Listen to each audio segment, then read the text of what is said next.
Welcome back to Outrage Science Bites. I'm David Beckmeyer, and this is day 14 of our 30-day challenge as we continue our deep dive into the complex world of bridging our divides. On day 11, we tackled a particularly difficult challenge with Kira Hamman, how to account for differential power dynamics when building what are called long bridges. That is, dialogue that spans vast differences in social or political power. It's a question that cut to the heart of equitable dialogue and one that requires diverse perspectives. So today we're revisiting that crucial challenge for a second look. How do you account for differential power dynamics in dialogue along the long bridges? We're happy to have Tania Israel back to provide her insight. As a professor of counseling psychology and award-winning author, Tania offers a valuable lesson on how to foster genuine connection and navigate the inherent imbalances that exist when different groups meet. Here's Tania. I hear this concern all the time. People say, well, if somebody's got more power than I do, then it feels harder. It feels like a more threatening kind of situation. And one of the things about power and privilege, especially, is that different people can have different power in different situations, and we're complex people. So, I mean, if somebody is your supervisor, and has evaluative control, or can fire you or something, that's a little bit clearer about where that is. But I would say even in those situations, boy, do you really want to understand where they're coming from. Like whatever that situation is, it's going to give you some more information. So that's one of the things that can be helpful. You can say, well, at least I want to understand them better.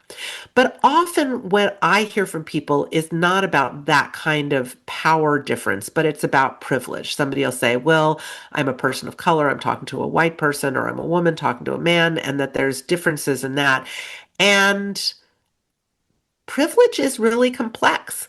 But there's actually some research on it. There's research that shows that people who have more privilege are going to benefit from really listening to and trying to understand and reflecting back what they're hearing from people who have less privilege.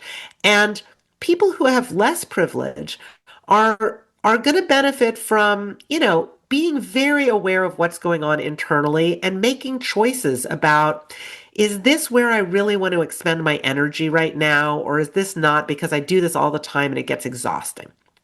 But here's the trick. Um, I, for example, am a biracial Asian American, bisexual, Jewish, Buddhist woman. So I've got a lot of things that give me sort of not privileged status.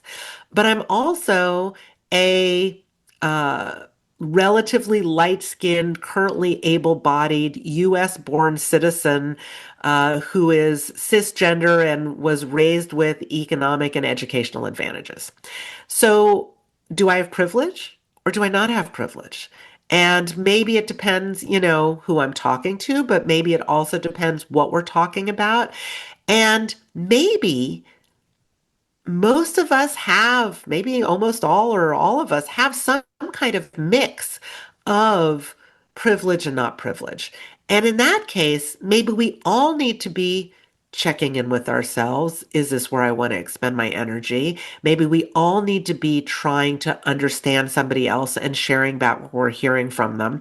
That I think we can really benefit from using all of the tools that are recommended when somebody has more or less privilege, because often we have both.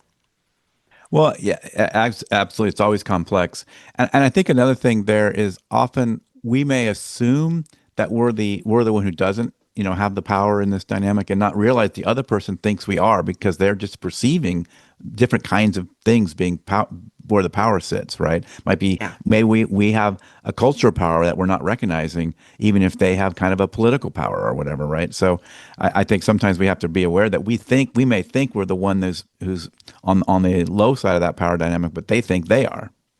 That's a really good point. And I think some of the reason that we are reading a situation that, thinking that we have less power is because we feel nervous and we feel uncomfortable. And they probably do too. Like if we are actually having these conversations with people who have really different views or values or experiences, everybody's coming in feeling not powerful because we're feeling nervous. And so that's an important thing to keep in mind, that everybody might be having that similar situation.